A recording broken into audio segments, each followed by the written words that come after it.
السلام عليكم ورحمة الله وبركاته. ازيكم يا حبايب قلبي؟ عاملين ايه؟ يا رب دايما تكونوا بخير في احسن الاحوال. معاكم يوميات سمر المنيم. النهارده بقى يا حبايب قلبي الفراخ بتاعتي اللي هي الفراخ الشامورد ديت هقصقصها عشان ايه ما تطرش مني، ومن ناحية جسمها يملى كده ويبقى عليها لحم وكده وحلوة زي ما انتم شايفين كده. اقصقصها وما تيجي تقصقصيها بقى مش تمسكيها كده عشان جناحتها، لا، بالراحة برضو عشان لسه الجناحة بتاعتهم لسه طرية وكده. طبعا والمكان ضاق عليهم برضو وكده، فهحطهم في مكان واسع عن دوت زي ما انتم شايفين كده. وادي بقى يا حبايب قلبي الفراخ اللي هي الشمبرد بتاعتي المكان ضاق عليها وكده. فهقصقصها وهطلعها في المكان اللي هو الواسع دوت في الأوضة ديت. طبعا انا فرشت لهم اللي هي الارض تبن، زي ما قلت لكم قبل كده في فيديو قبل كده اللي التبن دوت طالع من الغله. فطبعا بقى فرشتها تبن وجبت طوب زي ما انتم شايفينه كده وحطيته، وهحط عليه اللي هي السقايه اللي هي زي ديت، والطوب التاني دوت احط عليه اللي هو العلافه. بس بعد ما اقصقص الفراخ هطلعها في الاوضه ديت كده زي ما انتم شايفين كده.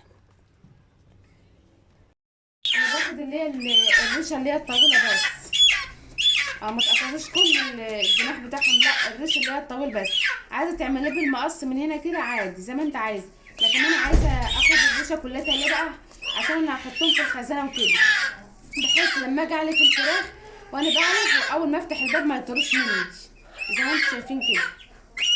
اللي هي الريشه الطويله بس. ومن ناحيه اما تيجي تعلفيهم كل ما تعلفي هتحس ان هم بيبان عليهم، لكن تحس ان الريش كده بياكل في جسمهم كده. وادي بقى يا حبايب قلبي خلاص قصقصتهم وطلعتهم من الاوضه بتاعتهم.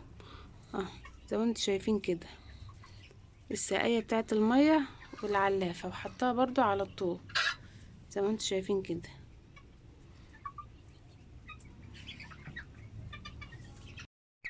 وادي كده برضو يا حبايب قلبي اللي هي الفراخ البيضه بتاعتي. الفراخ البيضه بتاعتي انا كنت زي ما قلت لكم، لو كنت وريتكم فيديو قبل كده، اللي الفراخ بتاعتي كانت في البوكس، في البوكس اللي هو ده. طبعا اللي هو البوكس دوت دق عليهم وكده، فهحطهم في مكان برضو مكان واسع برضو زي ما انتم شايفين كده. المكان بقى ضيق عليهم اه، فهحطهم في حته واسعه. وادي بقى يا حبايبي اديني نزلتهم برضو في المكان الواسع اهوت زي ما انتم شايفين كده. اه لما يكونوا موسع لهم المكان هتحس ان اليوم بيومين ويبان عليهم كده. ما شاء الله.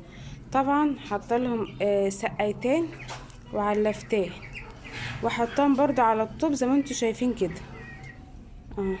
بحيث قعدت من الصبح لما لاخر النهار عادي يقعدوا يوم طول النهار هتلاقوا قدامهم المية والعلف زي ما انتم شايفين كده.